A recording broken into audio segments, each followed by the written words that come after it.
Let's get started with our first news. Daniel Cormier has weighed in on the situation involving RDR's recent fight, and he's giving full credit to the corner for making what he calls the right decision. In his latest YouTube video, Cormier explained that stopping the fight was absolutely the right move, praising RDR's team for prioritizing their fighter's health over pride. He pointed out that sometimes in this sport, corners hesitate to step in, but RDR's corner showed real courage by doing what was necessary. Cormier said multiple mistakes during the fight put RDR in a terrible position early on. Those errors kept adding up, leaving him too far behind to recover. By the later rounds, it was clear that RDR was in serious trouble. Cormier described how RDR was barely able to get up after rounds 2, 3, and 4. According to him, there was no way the fighter was going to make it through another 5 minutes of punishment. He said the corner made the smart call by throwing in the towel. In Cormier's words, they did RDR a favor, a solid one, by saying, "Hey, we'll give you the opportunity to live another day and fight another day." Cormier emphasized that not every coach is willing to make that kind of decision, even when it's clearly in the fighter's best interest. He went on to say that at times, people are quick to criticize coaches for not being willing to throw in the towel, for letting their fighters take unnecessary damage. But this time, RDR's coaches stepped up and showed true responsibility. They recognized the danger their fighter was in and made a tough but necessary call.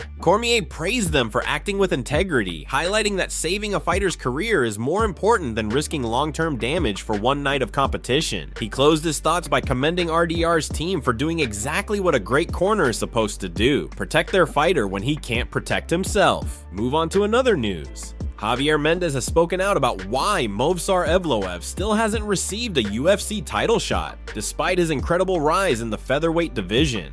The undefeated Russian standout has built an impressive 9-0 record inside the octagon and continues to prove himself against top competition.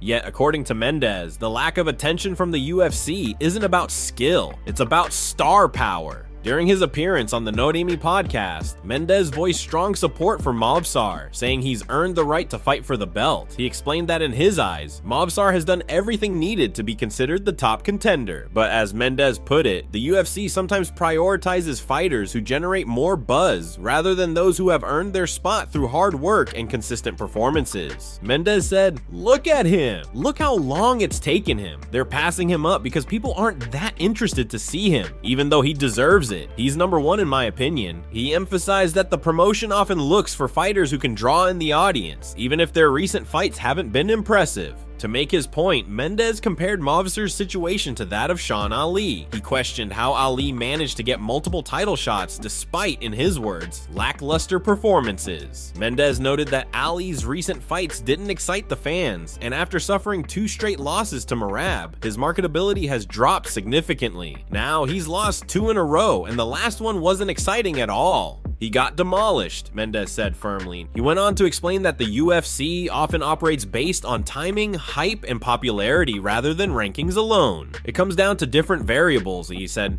It's who's going to be hot at that particular time, or who's in the general favor. Mendez believes Movsar's calm personality and methodical fighting style might not generate the same kind of buzz as flashier fighters, but his skill set speaks for itself. Despite not being the loudest or most talked about name, Mendez insists that Movsar is one of the most complete fighters in the featherweight division. In his view, it's only a matter of time before the UFC can no longer deny him the shot he's already earned. Move on to another news. Max Holloway has fired back in classic fashion after Silva called him out for a dream fight. Recently, Silva went on X and said his ultimate goal was to challenge Holloway for the BMF title inside the White House. The call-out immediately caught fans' attention, but when it reached Holloway, he didn't hold back one bit. During a recent Kick live stream, the BMF champ absolutely cooked Silva for the bold statement, saying there's no way that fight is happening anytime soon. Holloway read the fan comment mentioning Silva's call-out and burst out laughing before responding, "Did you see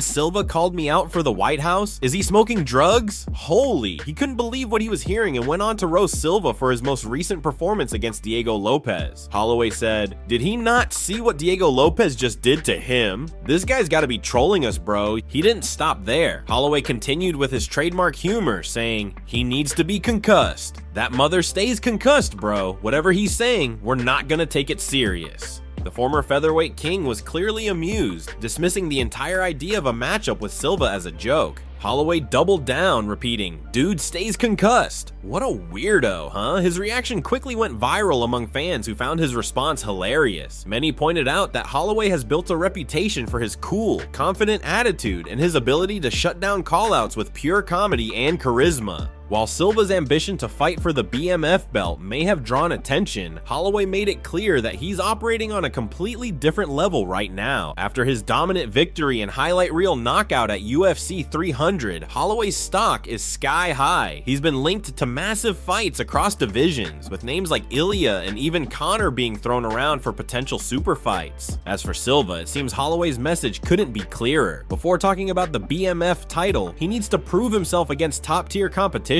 For now, Holloway's focus remains on bigger fights and legacy-defining moments, not on what he clearly sees as unserious callouts from fighters trying to ride his wave of momentum. Move on to another news. Umar Nurmagomedov has fired back with a warning for Merab after the Georgian fighter loudly claimed he'd demolish Umar in a rematch. This rivalry is heating up fast, and both men are making it clear that things are getting personal. Merab recently went on record saying he already beat Umar once, and he did it while dealing with a brutal training camp, a bad back, and even a leg infection. Now, he's talking about running it back and finishing the job for good. Umar didn't stay quiet for long. The undefeated bantamweight contender quickly responded, saying he actually welcomes all the trash talk because it means a rematch is coming. He said he's ready to prove Merab wrong and make him pay when the time finally comes.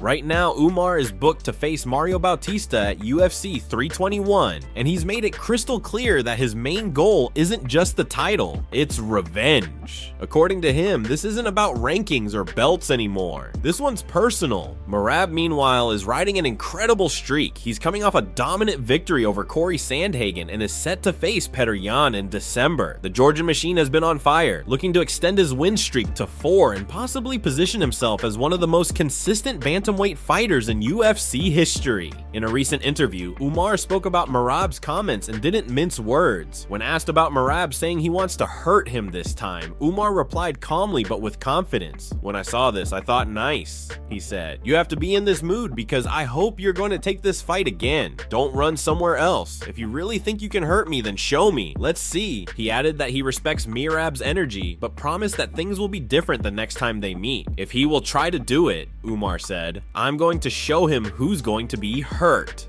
This rivalry is shaping up to be one of the most intense in the bantamweight division, with both men chasing not only glory but something deeper, payback and pride. Move on to another news. Alex Volkanovski is back in the headlines, and this time his name is getting pulled into a major storyline involving UFC bantamweight champion Merab. According to Merab's coach, John Wood, there's a real possibility that the Georgian machine could move up to featherweight in the future to chase a second world title.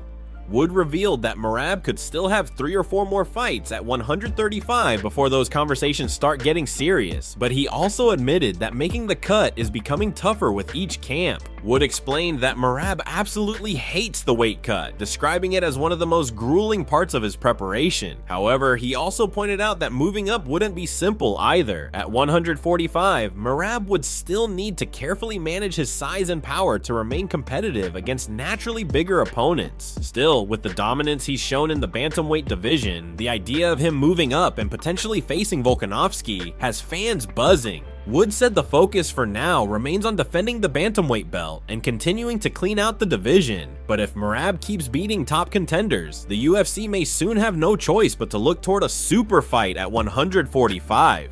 The matchup between Merab and Volkanovski would be massive, not only because of their relentless fighting styles, but also because of what's at stake, a chance for Merab to become a 2-division champion. Meanwhile, Islam Makhachev's coach, Javier Mendez, added even more heat to the featherweight conversation. Speaking in a recent interview, Mendez said he believes Volkanovski should face Movsar Evloev next. According to Mendez, Movsar has earned that opportunity after maintaining his perfect record and consistently defeating every fighter the UFC has put in front of him. However, Mendes also acknowledged a big issue. The UFC doesn't seem too eager to book Movsar in a title fight because of his grinding, technical style. He explained that even though Movsar deserves it, the promotion often prioritizes fighters who bring more entertainment value and draw bigger audiences. Look at him, Mendes said. They're passing him up because people aren't that interested to see him, even though he deserves it. He's number one in my opinion. With Volkanovski at a crossroads in his career, Merab considering a move up, and Movsar waiting for his shot, the featherweight division is shaping up to deliver some huge storylines in the months ahead. Move on to another news. This Saturday, UFC 321 is set to go down in Abu Dhabi, and the main event will feature Tom Aspinall defending his heavyweight title against Ciryl Gane in what promises to be an explosive showdown. Just days before stepping into the octagon, Tom spoke about his mindset heading into the fight, his goals as champion, and the respect he has for his opponent. Aspinall made it clear that he wants to be a champion who fights often, not one who disappears for long stretches between bouts. He said, "I just want to be a champion who fights regularly and takes on the best guys. I don't want to be one of those champions who fight once every year or two. That's not me. I'm ready to put a stop to that. I want to be an active champion, a defending champion, and I want to fight the top contenders."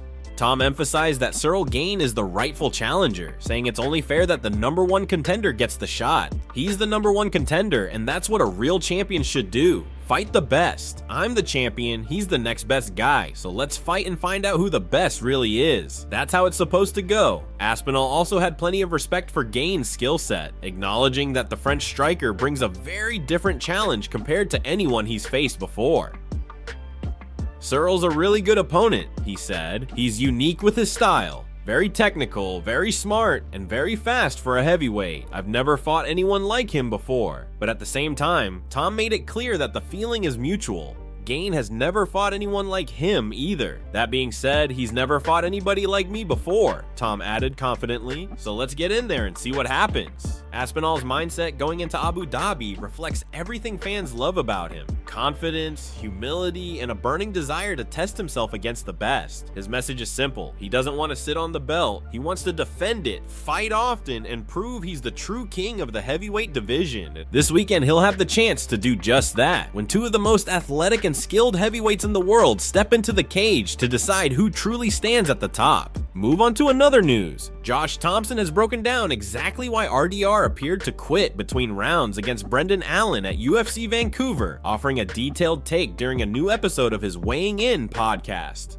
Interestingly, his co-host, Big John McCarthy, has officially returned to refereeing, a move that likely signals the end of his run on the show since he hasn't appeared in the last few episodes. The fight itself was a huge disappointment for fans, especially since it was billed as a title eliminator. Brendan Allen dominated from start to finish, completely overwhelming RDR in both the striking and grappling exchanges. By the end of the fourth round, RDR looked exhausted, beaten down, and far from the fighter fans were expecting. His coach later revealed that it was his decision to stop the fight, explaining that RDR was no longer responding effectively and appeared physically compromised. He made it clear that he pulled the plug to protect his fighter's health, even if it meant dealing with criticism from fans and media. Thompson shared his perspective on what went wrong, saying he expected RDR to deliver more damage from the top position early in the fight. I expected RDR to do a little bit more damage from the top position with how much control he had in that first round. He said, I was expecting more elbows, you know, those 12-6 elbows, but there was just nothing there. It was a lot of control, and that can really wear on your arms, your forearms, your back, your shoulders, everything. According to Thompson, RDR's early effort to maintain that top position may have drained his energy completely. He worked so hard to hold that control in the first round, and when he tried to do the same in the second, it started slipping away, he explained.